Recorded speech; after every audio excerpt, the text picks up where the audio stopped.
lumabas na ako. Dalawa na tingin ko sa lababo. Sa katarantahan ko ay natapos ko pa ang mga cleaning materials. Hala, lumagkit at paulit-ulit ang nilang pasuhan.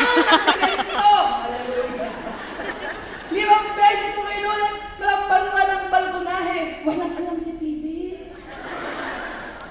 In short, natapos ko na. Sakit.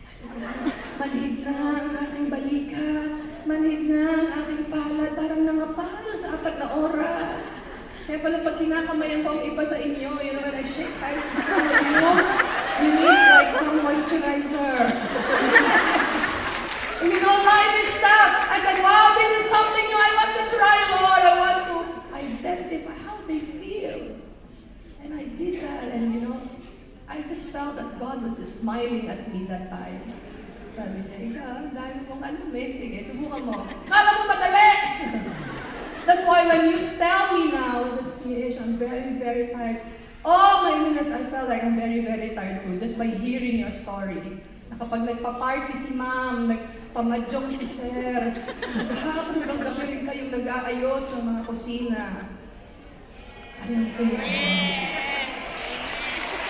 You know, I salute all our domestic helpers here.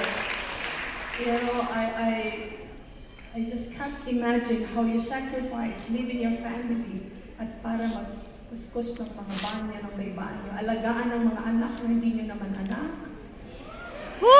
You know? But the Lord is good. So I tried it. Umuwi ako sa bahay. Sabi ni Pipi, saan ka galing? Nag-exercise. Exercise where? Sabi ko, dyan lang. Sa may bandang east area.